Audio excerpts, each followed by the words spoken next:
Hey everyone, it's the Shy Simmer here. Today we're going to be playing The Sims 4 and we're going to be doing a let's build of a single floor, kind of suburban family home. I did do a master bedroom and I did a single child's room and I think it came out looking pretty cute. If you guys have watched my videos in the past, you might notice that this is the first video that I'm actually doing a voiceover for. I did go on Amazon and I got some gamer headphones with a little mic, and I'm hoping it's better than nothing. I know the audio quality might not be the absolute best, but the girl's got a budget. So as you can see here, I'm trying to figure out the layout for the living room. I kind of put two beds just for placeholders in the two rooms, that way I kind of know what I'm doing. I like to do that just that way I can lay out something. Some of the furniture you're seeing right now might not be the final product. It might not be what's actually in the house at the end. But I find it very helpful to, at least lay out what you want and where you're going to put it. That way you're not, stuck trying to find places to put your doors. You're not making rooms to nowhere. I think we've all done that before. We make a great layout. And then we're like, hey, we have no room for the bathroom door. That can be a big problem, and I definitely know that I have been a victim of it. So I put the counters in. I put kind of the C shape over here on the side. I always just fill in whatever I'm going to do at the kitchen with counters, and then I do, my fridge and my oven and my other cabinets afterwards. But I always start by doing just the cabinets. It makes life a lot easier. You don't have to try to figure out where the fridge and everything else is going. And I have this little chair that I put over in the living room. I was trying to figure out how to get it to work. I ended up moving it around quite a bit. I think I cut that part out. I just couldn't find a setup that I was quite happy with in the living room until, I started really finagling things around. And like I said, I think that's why it's important to lay down at least basic furniture to help you really get a layout and see what you want for the house, and then you can shift it around later a little bit easier. So now you can see I'm moving over to the master bedroom for a moment. I took out the placeholder bed, trying to pick up the actual bed. And then I think that's the bed I actually ended up settling on. I do like that bed. It has a very pretty pattern.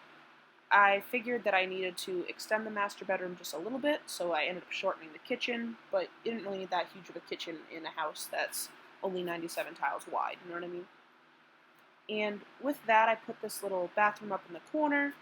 The living room got a little bit smaller, but it's okay. I think, 3 people, they don't need a whole big area.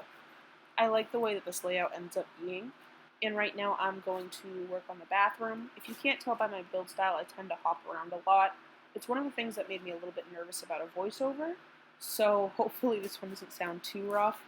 I really ended up liking this house, and I'm hoping this video comes out alright, and I'm hoping our microphone works alright. So we'll see how that comes out in post, I guess. So now I'm over to the child's room. Like I said, I'm pretty sure that I made it, more gendered towards a boy. Obviously, anyone could take the bedroom, it's a bedroom. But I put the dresser, the bed, the little nightstand, and I tried to make it kind of color coordinating.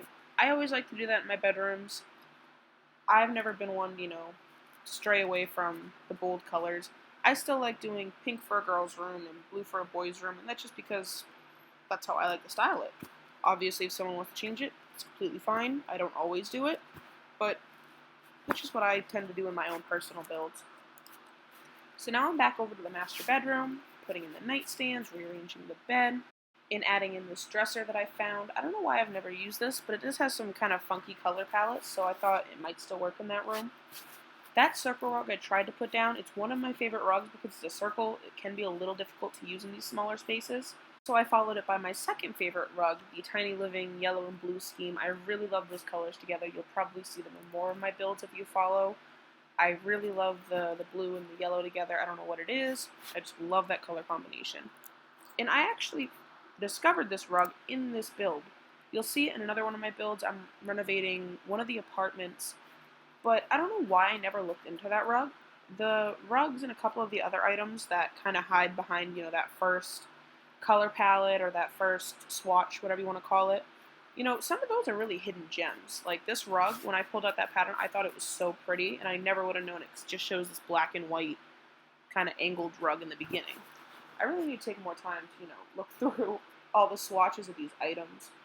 In here I am just adding some things to the kitchen, like the hood, the upper cabinets, kind of finalizing things up in there, giving it a good once over, and then I'm going to start putting in the windows. I am a sucker for these laundry day windows. I don't know what it is. The Cats and Dogs has windows that are very similar. I just love them. They're really cheap, they're really big, and I just really like the style of them.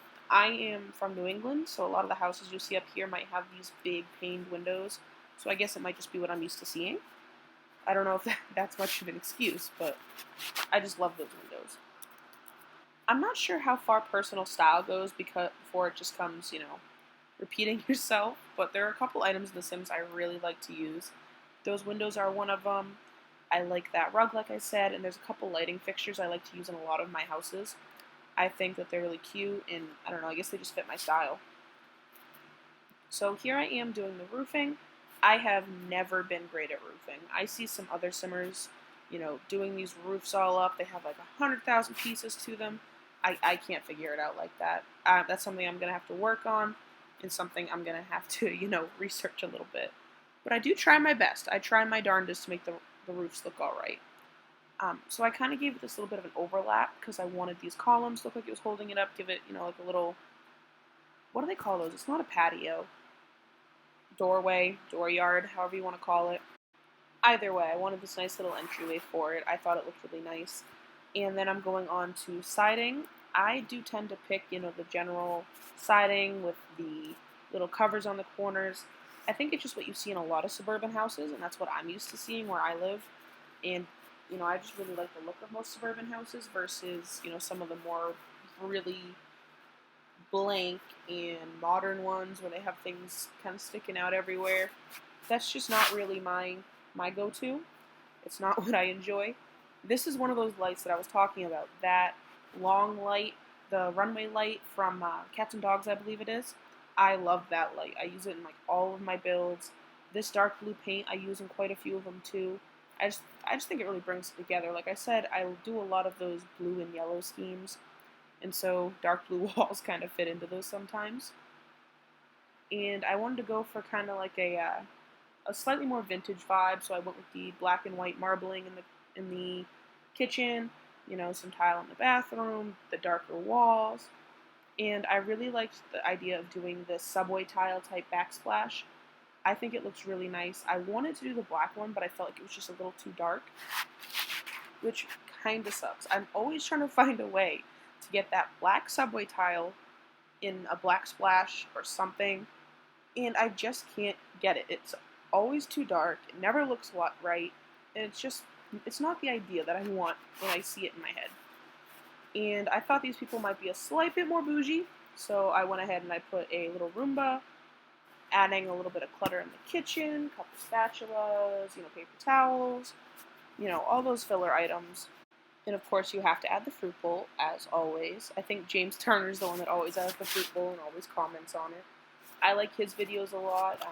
I think my favorite YouTube simmer would be Little Simsy, though. She is just so cute. She is just this tiny little petite thing. She seems really shy. She seems, kind of like a little nervous ball of anxiety, like I tend to feel like a lot of the times. So I just really vibe with her personality. I think she is the cutest and the funniest YouTuber there is. So you might have seen me enter a cheat. I did put move objects on because I wanted those umbrellas in front of that door. For some reason, that little window pane stops you from putting anything in front of it, which I think is BS. I don't think that's how it should happen. So I'm just continuing to fill the house like little clutter items. I also really like that succulent tray that you see in the on the coffee table. I love the way that looks. I love little succulents. They're super cute. And with these finishing touches, this part of the build is pretty much wrapping up. This is going to be a two-parter. So the next part is pretty much going to be the landscaping and a couple other finishing details. So if you want to see that, make sure you like, comment, share, subscribe, all that other good stuff. And make sure you check back in because that should be the very next video that's posted. So I want to thank you guys so much for watching. I really want your feedback on this voiceover. Like I said, the quality might not be the best, but I really hope that it's something that I can get into and something that you guys enjoy watching. So with that being said, thank you so much for watching. Bye-bye.